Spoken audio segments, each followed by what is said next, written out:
بسم الله الرحمن الرحيم.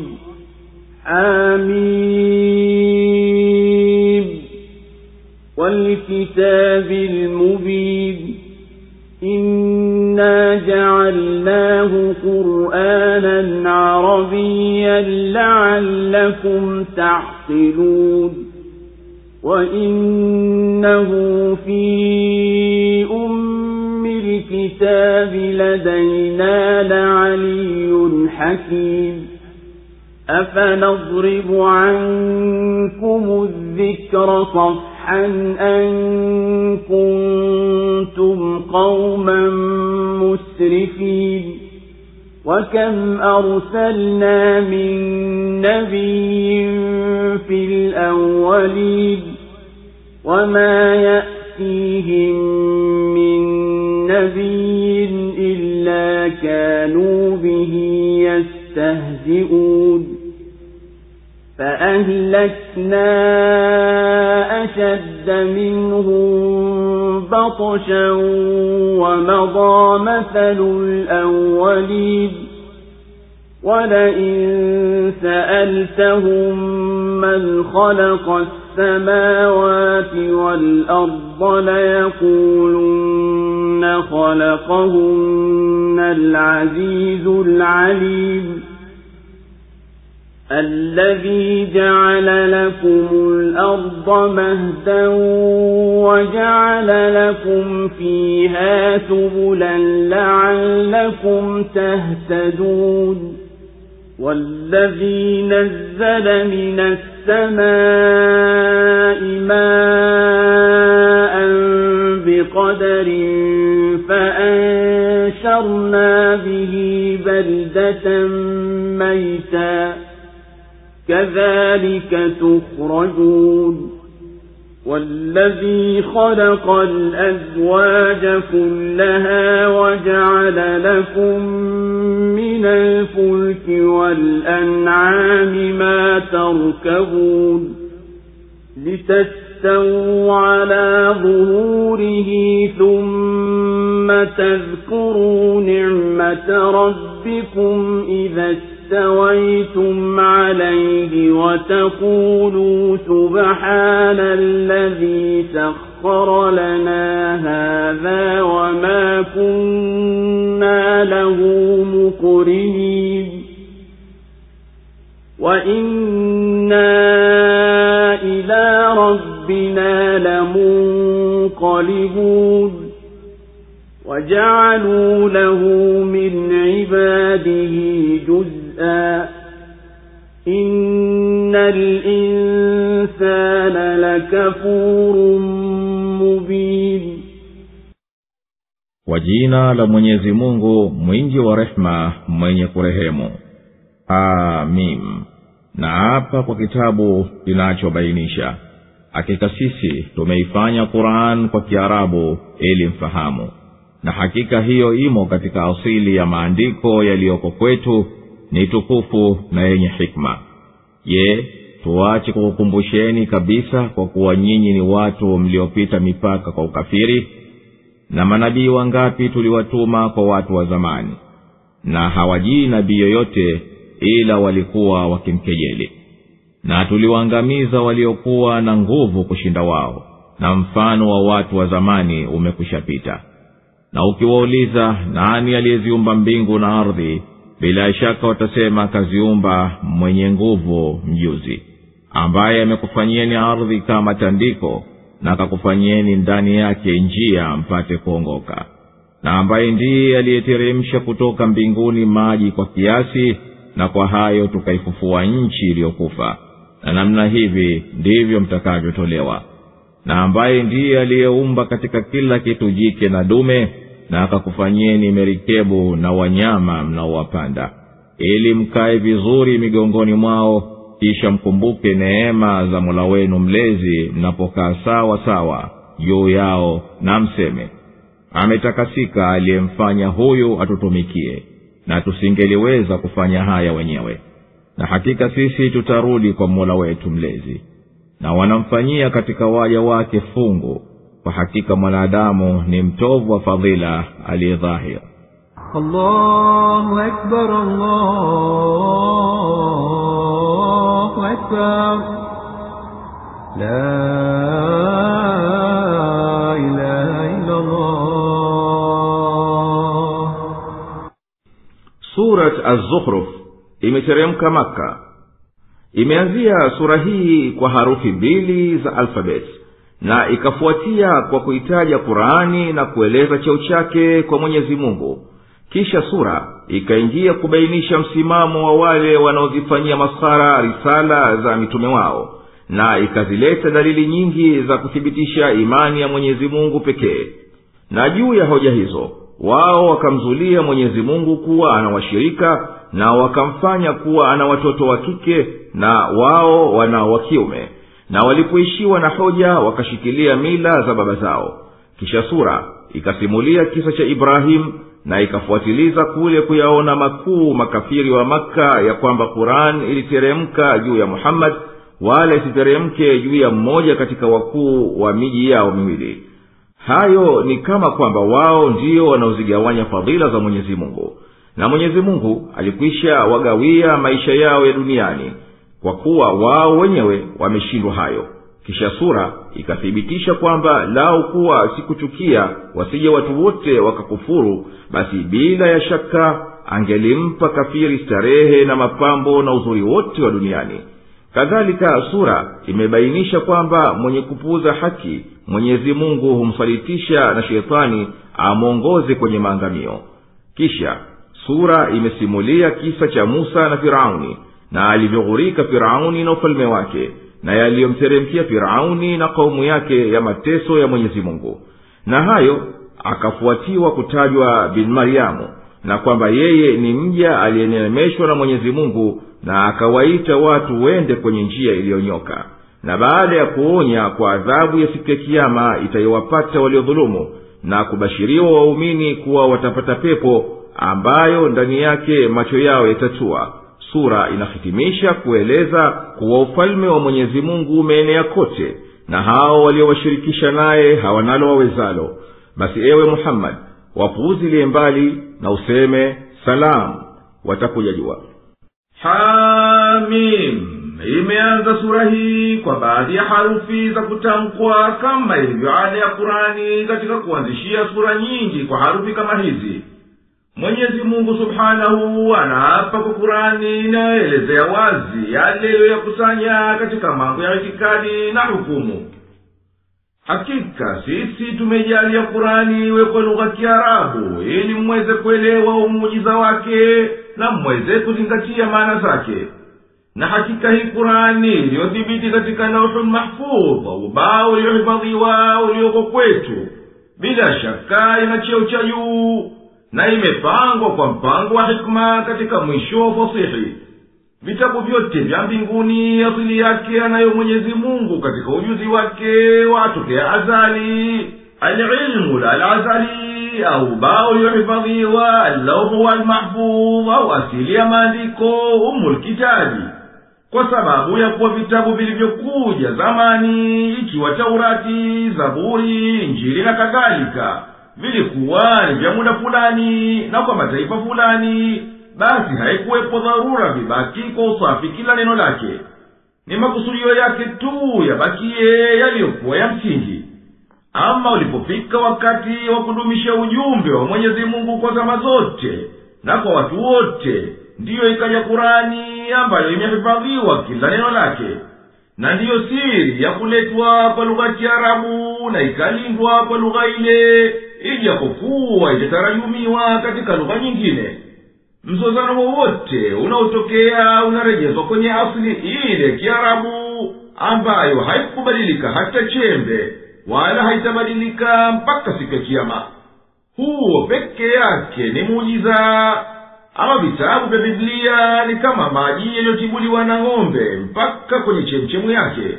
Chemchemu ya Qur'ani haikutibuliwa, ijapokuwa wanyama na watu wanaweza kunywa maji yake huku chini. Kwenye kitovu cha chemchemu hakuguswi. Huko ni kwenye Qur'ani hiyo ya Kiarabu, safi kama ilivyo kwenye ubao uliohifadhiwa. Je, tukupeni muhula tuache kukuteremshieni Kurani kwa kutupilieni mbali kwa sababu ya kupita kwenu mipaka ya ukafiri juu ya nafsi zenu? Hayawi hayo kwa kufuata hukumu ya kulazimikana kwenu na hoja.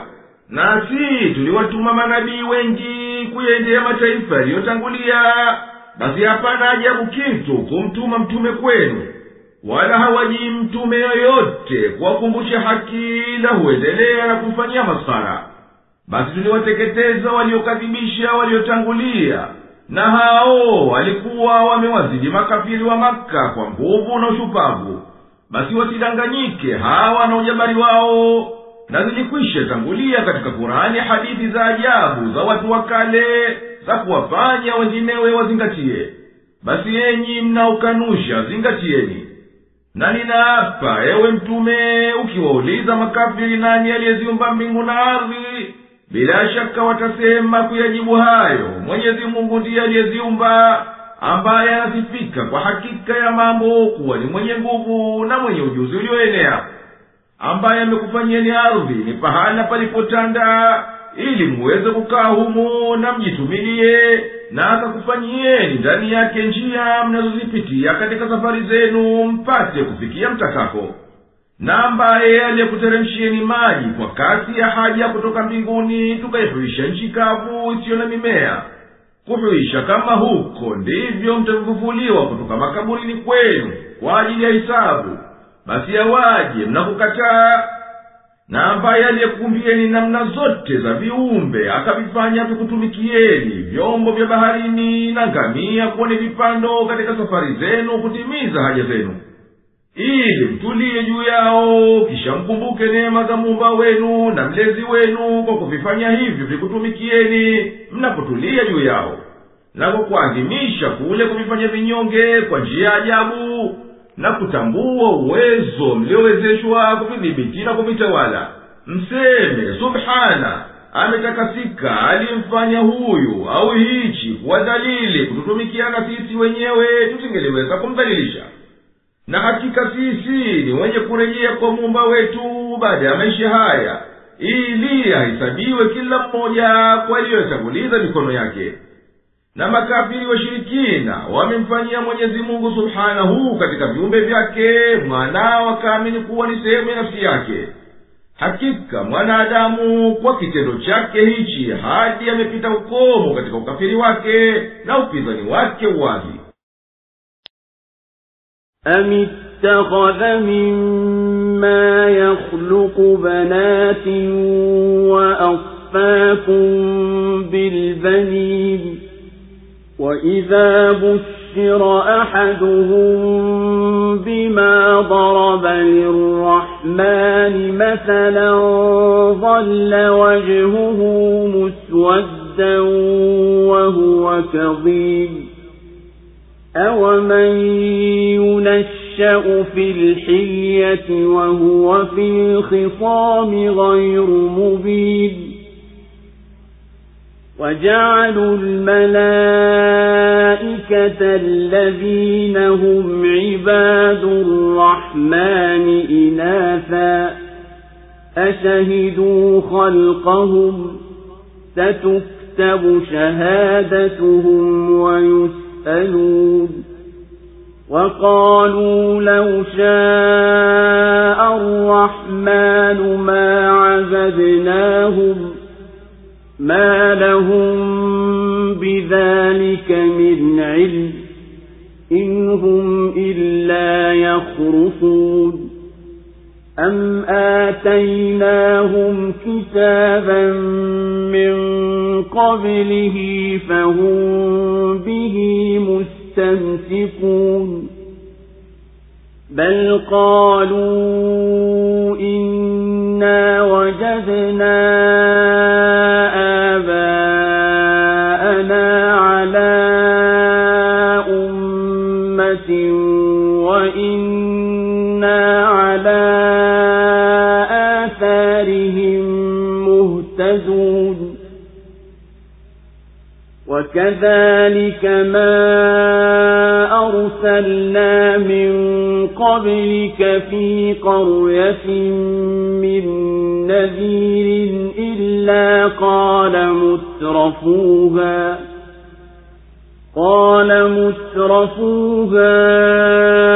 إنا وجدنا آباءنا على أمة وإنا على آثارهم مقتدون قال أولو جئتكم بأهدى مما وجدتم عليه آباءكم قالوا إنا بما أرسلتم به كافرون فانتقمنا منهم فانظر كيف كان عاقبة المكذبين. au amejichukulia watoto wanawake katika vile alivyoviumba na akakuteulieni nyinyi watoto wanaume, na anapobashiriwa mmoja wao kwa yale aliyompigia mfano Mwenyezi Mungu, uso wake husawijika na hujaa hasira. Ati aliyelelewa katika mapambo na katika mabishano hawezi kusema kwa bayana, na wakawafanya malaika ambao ni waja wa mwingi wa rehema ni wanawake, kwani wameshuhudia kuumbwa kwao, ushahidi wao utaandikwa na wao watahojiwa. Nao husema, angelipenda mwingi wa rehema tusingeliwaabudu sisi. Hawana ujuzi wowote wa hayo, hawana ila kusema uongo tu. Kwani tuliwapa kitabu kabla ya hichi, na ikawa wao wanakishikilia hicho? Bali wanasema, hakika sisi tuliwakuta baba zetu wanashika dini mahsusi, basi na sisi tunaongoza nyayo zao. Na kadhalika hatukumtuma mwonyaji kwenye mji wowote, ila watu wake waliodeka kwa starehe walisema, hakika sisi tuliwakuta baba zetu wanashika dini mahsusi, na sisi tunafuata nyayo zao. Akasema, hata nikikuleteeni yenye uongofu bora kuliko mliowakuta nao baba zenu, wakasema, sisi tunayakataa tu hayo mliotumwa. Basi tukawalipizia. Angalia ulikuwaje mwisho wa waliokadhibisha. Allahu Akbar,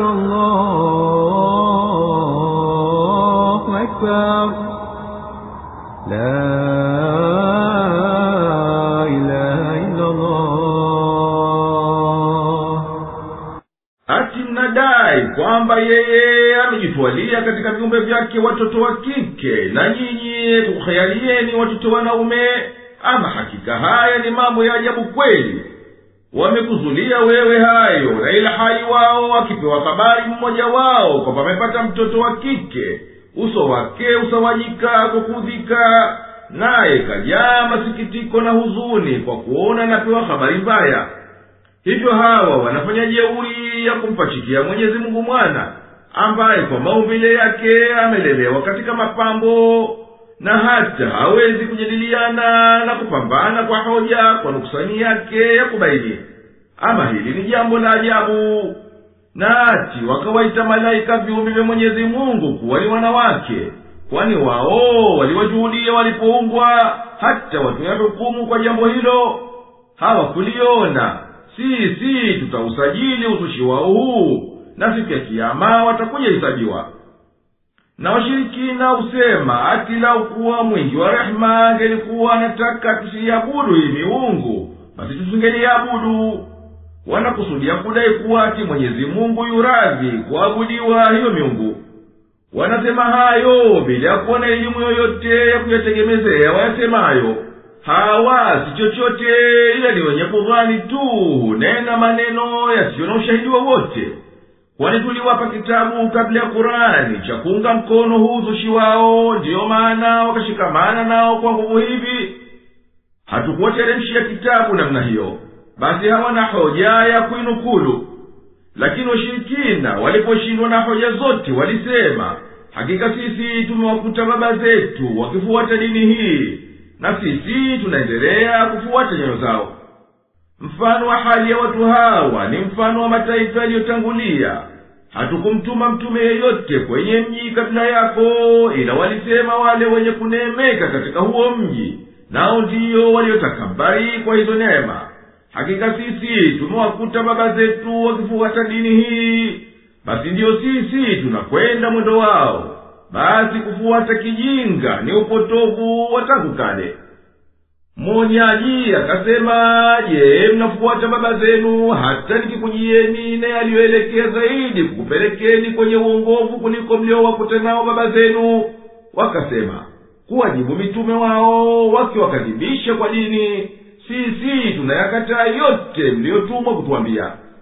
Basi tukawatesa wale wakadhibisha mitume wao kwa mateso makali katika dunia. Basi hebu angalia, ewe mwenye kuzingatia, vipi ulikuwa mwisho wa wenye kukadhibisheni kuwa ni mfano wa ajabu na mawaidha makubwa.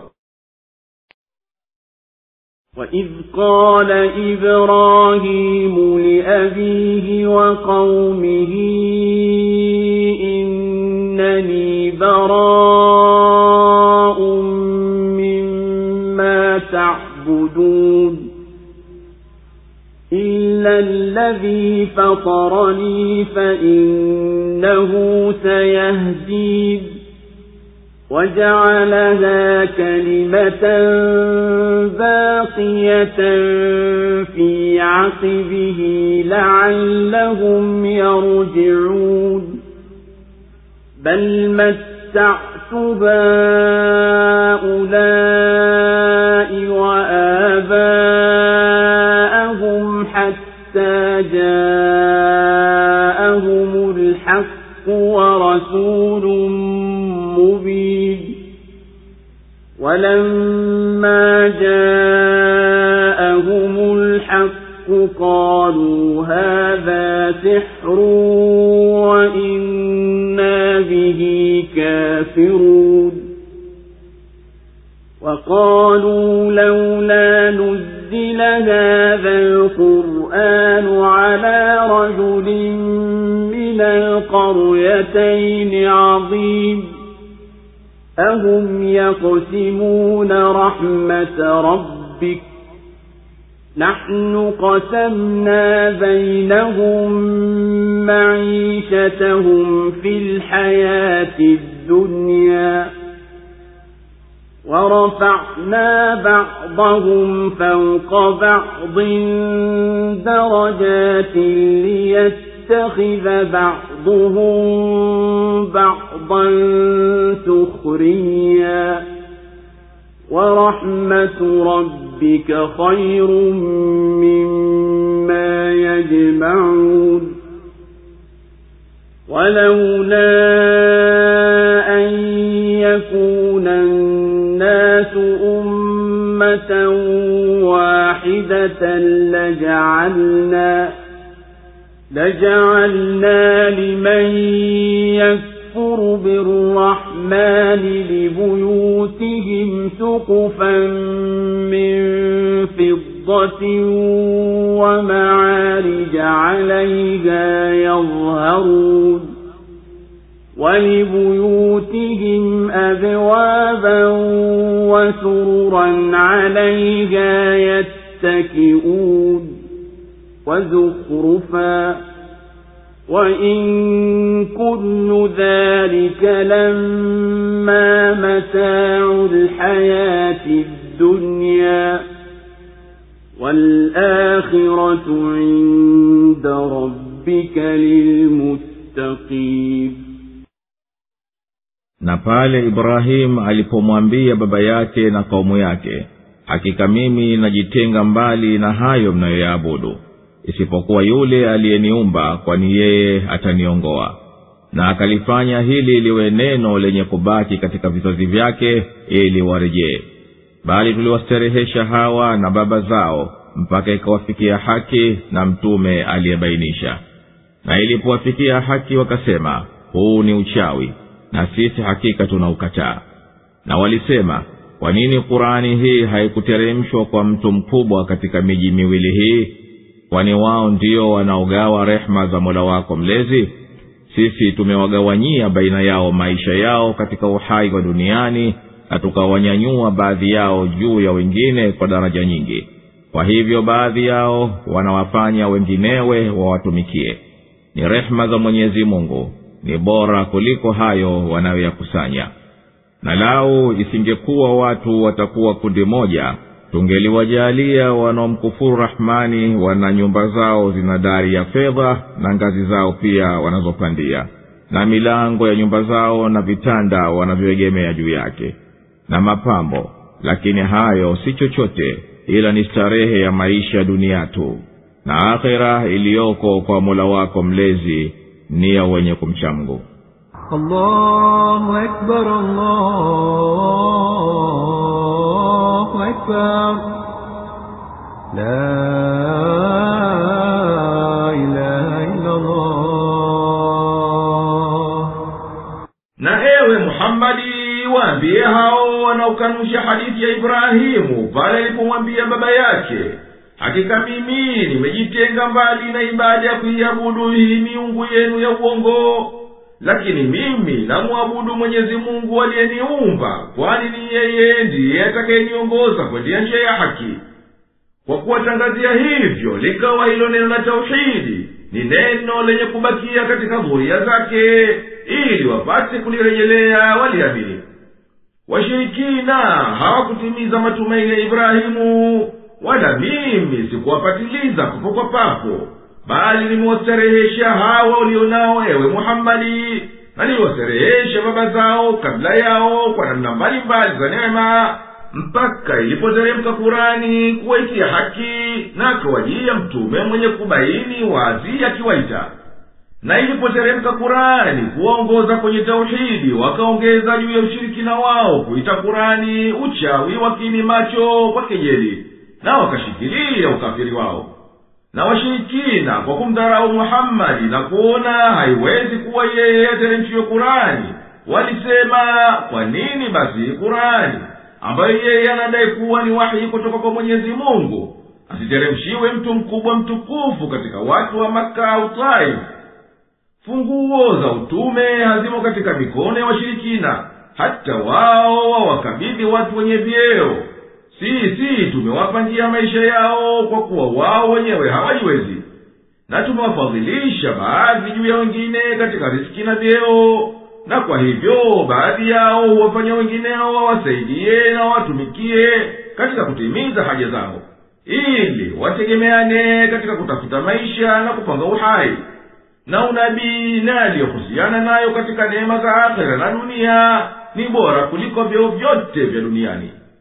Na naukuwa si karaha ya kuwa watu wote wawe makafiri, wakiona makafiri wamo katika nafasi ya riski, basi tungeliwafanyia wanaomkufuru Mwenyezi Mungu kuwa nyumba zao ziwe na dari za fedha, na pia ngazi za nyumba zao, kwa kuwa hayo hayana thamani kitu mbele yetu. Na tungeliwafanyia milango ya nyumba zao na vitanda kuwa ni vya fedha, wakinemeka navyo na wakiegemea juu yake. Na tungeliwafanyia mapambo ya kila kitu. Na starehe zote hizo tulizokusifia si chochote ila ni starehe za kupita njia, ni za uhai huu tu wa duniani. Na malipo ya akhera mbele ya Muumba wako na mlezi wako yameandaliwa kwa wanaojilinda na ushirikina, na wakayaepuka maasi ya kuangamiza. ومن يعش عن ذكر الرحمن نقيض له شيطانا فهو له قريب وإنهم ليصدونهم عن السبيل ويحسبون أنهم مهتدون إذا جاءنا قال يا ليت بيني وبينك بعد المشرقين فبئس القريب ولن ينفعكم اليوم إذ ظلمتم أنكم في العذاب مشتركون أفأنت تسمع الصم أو تهدي العمي ومن كان في ضلال مبين فإما نذهبن بك فإنا منهم منتقمون أو نرينك الذي وعدناهم فإنا عليهم مقتدرون فاستمسك بالذي أوحي إليك إنك على صراط مستقيم وإنه لذكر لك ولقومك وسوف تسألون واسأل من أرسلنا من قبلك من رسلنا أجعلنا من دون الرحمن آلهة يعبدون anayefanyia upofu maneno ya Rahmani tunamwekea Sheitani kuwa ndiye rafiki yake, na hakika wao wanawazuilia njia na wenyewe wanadhani kuwa wameongoka. Hata atakapotujia atasema, laiti ungelikuwako baina yangu na wewe kama umbali baina mashariki na magharibi, rafiki mwovu mno wewe. Na kwa kuwa mlidhulumu, haitakufaini kitu leo kwamba nyinyi mnashirikiana katika adhabu.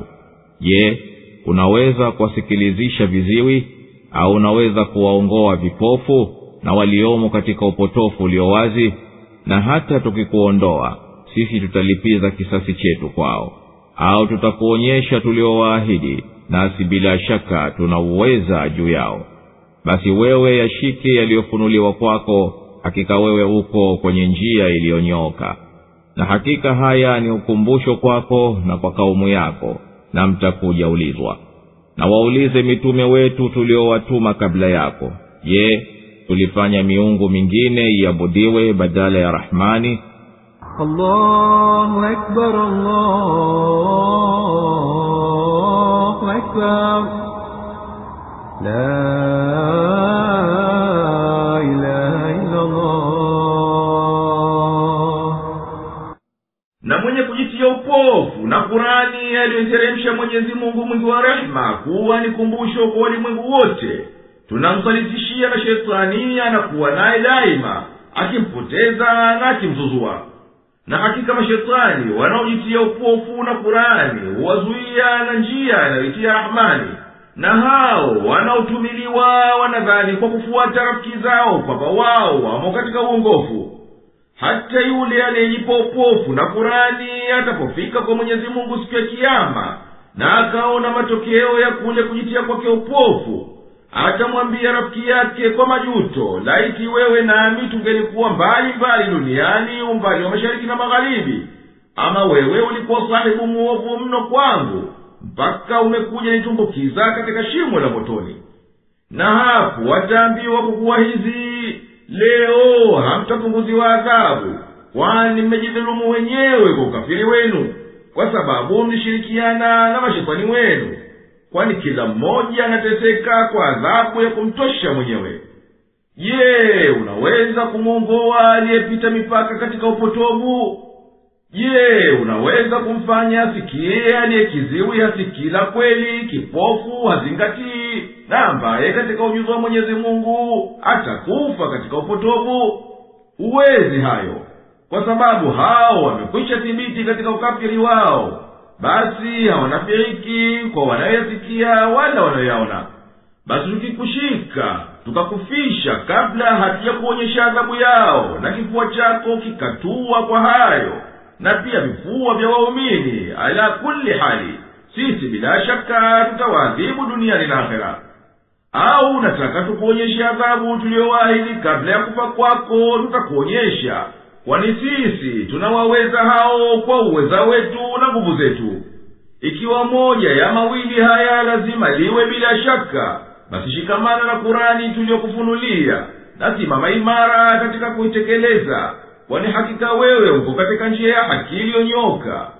Na hakika hii Kurani ni utukufu mkubwa juu yako wewe Muhammadi na wa umma wako, kwa kuwa umeteremshiwa kwa lugha ya Kiarabu, na mtakuja kuhojiwa siku ya Kiyama juu ya haki yake na shukrani za neema zake. Na hebu angalia katika sheria za mitume wetu tuliowatuma kabla yako, ati umekuja humo wito wa kuwaita watu wende kuabudu vitu visivyokuwa Mwenyezi Mungu? Haukuja.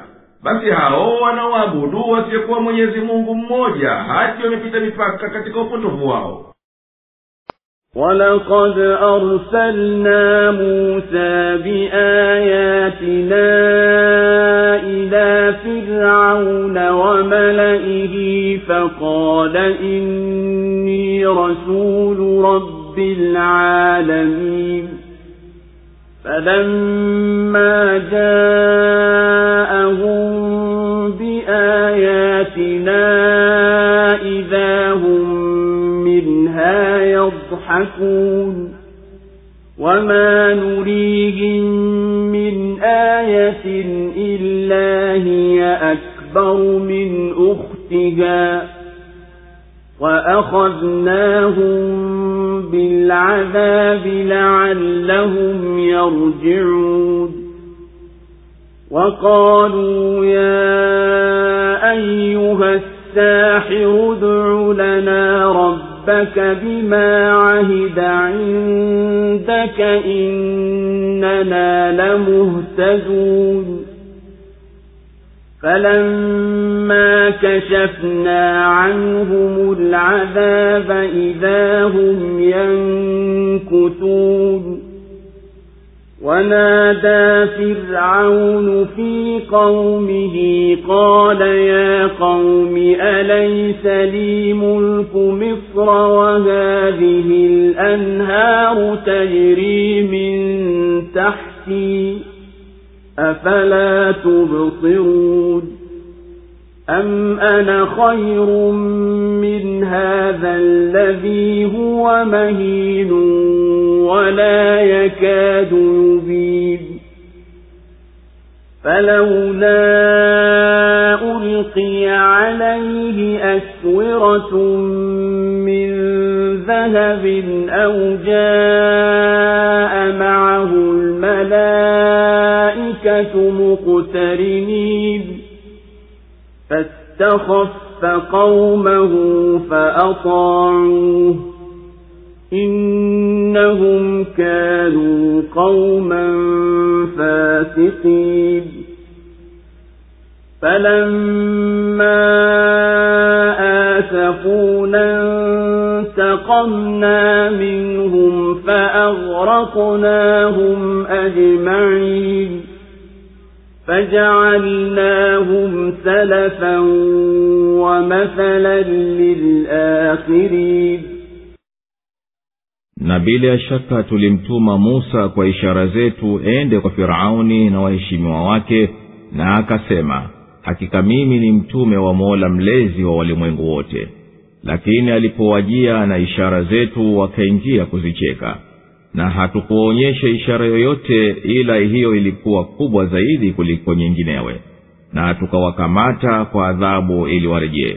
Na wakasema, ewe mchawi, tuombee kwa Mola wako mlezi kwa ile ahadi aliyokuahidi, hakika sisi tutakuwa wenye kuongoka.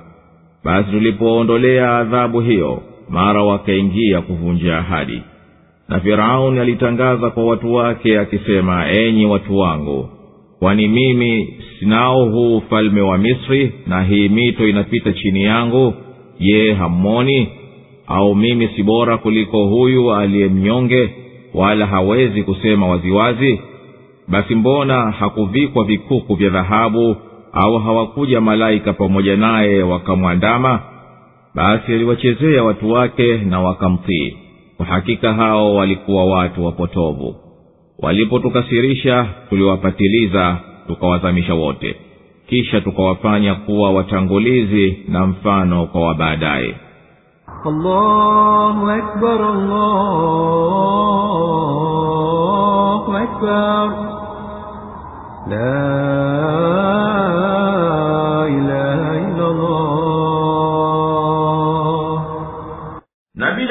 shaka sisi tulimtuma Musa tukampa miujiza yenye kuthibitisha ukweli wake ende kwa Firauni na watu wake. Akasema, hakika mimi ni mtume wa Muumba wa walimwengu wote na mlezi wao, nimetumwa kwenu. Wakamtaka onyeshe miujiza. Alipowajia kwa miujiza ya kuthibitisha utume wake, mara wakampokea kwa kumcheka na kumfanyia tashtiti na kumcheza shere bila kuzingatia maneno yake. Na kila muujiza katika miujiza iliyowajia mfululizo kwa uwazi wa hoja zake juu ya ukweli wa mtume, na kwa kuwa kila mmoja peke yake unatimiza makusudio hayo kwa ukamilifu wa kila njia na ukamilifu wa nafsi yake, hata ukiuangalia waweza kusema muujiza huu ni mkubwa kuliko ule mwingine. Na waliposhikilia kuendelea na waasi, tuliwapatiliza kwa balaa za namna kwa namna, ili warejee waache upotovu wao.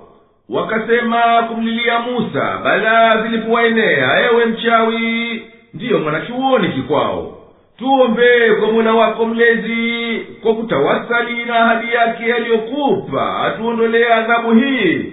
Hakika sisi tukifarijiwa bila shaka tutaongoka. Mwenyezi Mungu alipoondolea masaibu yale kwa kuitikia dua ya Musa, wakamshtukia kwa kuvunja ile ahadi yao ya kuamini.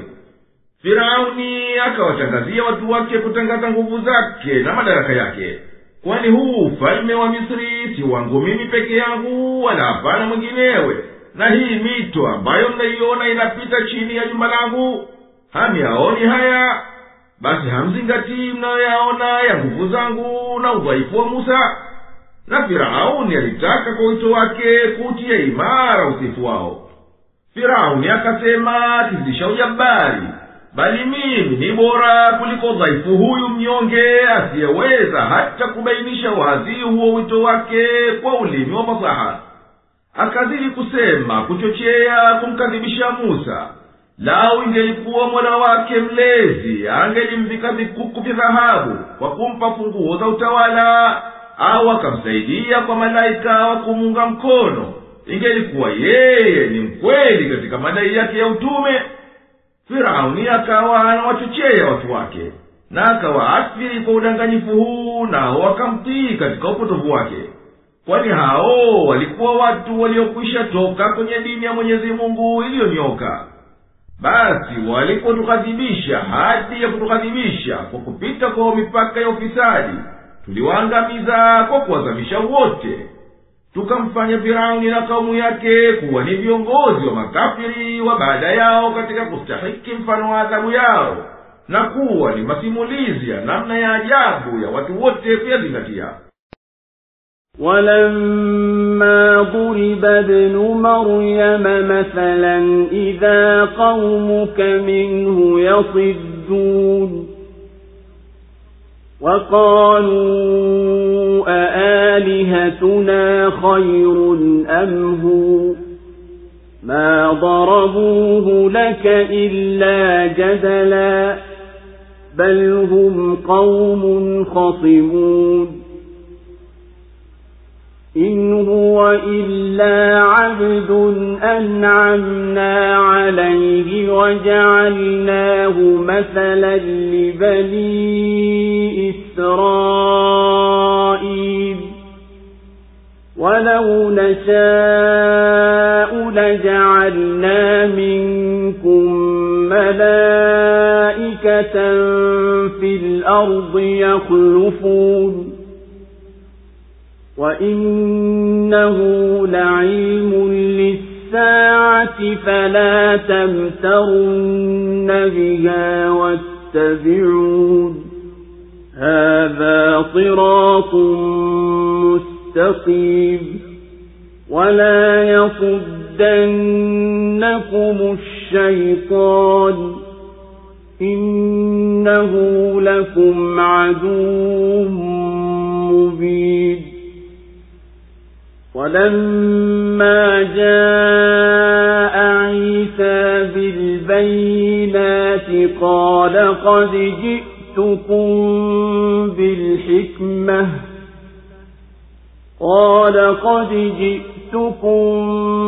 بالحكمة ولأبين لكم بعض الذي تختلفون فيه فاتقوا الله وأطيعون إن الله هو ربي وربكم فاعبدوه هذا صراط مستقيم فاختلف الأحزاب من بينهم فويل للذين ظلموا من عذاب يوم أليم هل ينظرون إلا الساعة أن تأتيهم بغتة وهم لا يشعرون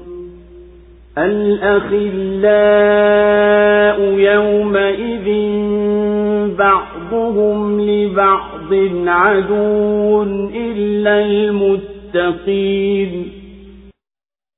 Na alipopigiwa mfano mwana wa Mariamu, watu wako waliupiga ukelele wakasema, miungu yetu kwani si bora kuliko huyu? Hawakukupigia mfano huo ila kwa ubishi tu, bali hao ni watu wagomvi. Hakuwa yeye ila ni mtumwa tuliyemneemesha na tukamfanya ni mfano kwa wana wa Israeli. Na tungelipenda tungeliwafanyia miongoni mwenu malaika katika ardhi wakifuatana. Na kwa hakika yeye ni alama ya saa ya kiyama. Basi usitilie shaka na nifuateni. Hii ndiyo njia iliyonyoka. Wala asikuzuilieni sheitani, hakika yeye ni adui yenu wa dhahir. Na alipokuja Isa na dalili zilizo wazi alisema, nimekujieni na hikma, na ili nikuelezeni baadhi ya yale mliokhitalifiana. Basi mcheni Mwenyezi Mungu na mnitii mimi. Kwa hakika Mwenyezi Mungu ni Mola wangu mlezi na ni Mola wenu mlezi. Basi muabuduni yeye tu. Hii ndiyo njia iliyonyoka. Lakini makundi kwa makundi yao yalikhitalifiana wao kwa wao. Ole wao waliodhulumu kwa adhabu ya siku chungu. Je, nini wanangojea ila saa iwajie kwa ghafla na wala wao hawatambui? Siku hiyo marafiki watakuwa ni maadui wao kwa wao, isipokuwa wachamgu. Allahu Akbar, Allahu Akbar, la ilaha illa Allah. Na alipopigiwa mfano Isa bin Maryamu katika kuwa kwake kama Adamu, kwa kuwa Mwenyezi Mungu alimuumba kwa udongo, kisha akamwambia kuwa na akawa, subhanallah. Basi yeye ni mtumwa aliyeumbwa, aliyeneemeshwa kwa kupewa unabii. Subhanallah. Haifai kumwabudu badala ya Mwenyezi Mungu, na watu wako wanapuuza hizo sifa zinazopigwa mfano na wala hawafahamu. Makafiri wamesema, je, miungu yetu na Isa na ni bora? Ikiwa yeye yuko motoni, basi sisi na miungu yetu tutakuwa pamoja naye. Hawakupigii mfano huu wewe ila kutafuta ubishi tu, na kushindana kwa maneno, si kwa ajili ya kutafuta kweli ilivyo. Bali hawa ni watu ambao ni shadidi wa hasama, wamebobea kwa hayo. Isa si chochote ila ni mja tuliyemneemesha kwa kumpa unabii, na tumemfanya awe ni zingatio la ajabu kama ni mithali, kwa kumuumba bila baba, kwa wana wa Israeli wapate ushahidi wa ukamilifu wa uweza wetu. Na nao tungelitaka tungeliwageuza baadhi yenu enyi watu mkawa ni malaika, mkifuatana katika ardhi, kama wanavyokufuateni watoto wenu. Mjue kwamba malaika wananyenyekea kufuata kudra ya Mwenyezi Mungu. Basi vipi wao wastahiki uungu? Na hakika Isa kwa kuzuka kwake bila baba na kuponyesha kwake vipofu na wakoma ni dalili ya kukaribia saa ya kiyama. Basi usiwe na shaka nayo, na fuateni uongofu wangu na mtume wangu. Hii ninayokuitieni ndiyo njia iliyonyoka yenye kufikiria uokovu. wala sikuzuilieni shetani kuifuata njia iliyonyoka. Hakika huyo ni adui aliyedhahiri uadui wake. Na alipotumwa Isa kwa wana wa Israeli, na yana miujiza iliyo wazi na ishara zenye kubainisha, aliwaambia, nimekujieni na sharia yenye hikma nzuri inayokuitieni mwifuate tauhidi, yani imani ya Mwenyezi Mungu mmoja. Na nimekujieni nikubainishieni baadhi ya mambo mnayokhitalifiana kwayo katika mambo ya dini, ili mpatane kwenye haki. Basi ogopeni adhabu ya Mwenyezi Mungu na mnisii mimi katika hayo ninakuitieni. Hakika Mwenyezi Mungu peke yake ndiye muumba wangu na ni muumba wenu. Basi muabuduni yeye pasi mwinginewe, na imehifadhini sharia yake. Hii inayokuitieni mwifuate ni njia iliyonyoka itakayokufikisheni kwenye uokovu. Makundi mbalimbali yakahitalifiana baina ya Wakristo baada ya Isa kwa kufarikiana juu yake. Maangamizo yatawafika hao waliodhulumu kwa walioyasema juu ya Isa ya ukafiri. Watapata adhabu kali na chungu siku ya Kiyama. Makafiri hawangojei kitu baada ya kuipuza imani ila kuwafikia saa kwa ghafla, nao wameghafilika nayo. Marafiki waliokusanyika duniani kwa upotovu watakuwa maadui wao kwa wao siku itakapowafikia saa kwa ghafla, na yatakatika mapenzi yote ila mapenzi ya wenye kuogopa, nao wangali duniani kuiogopa adhabu ya Mwenyezi Mungu, na wakashikamana huko duniani katika kumtii yeye.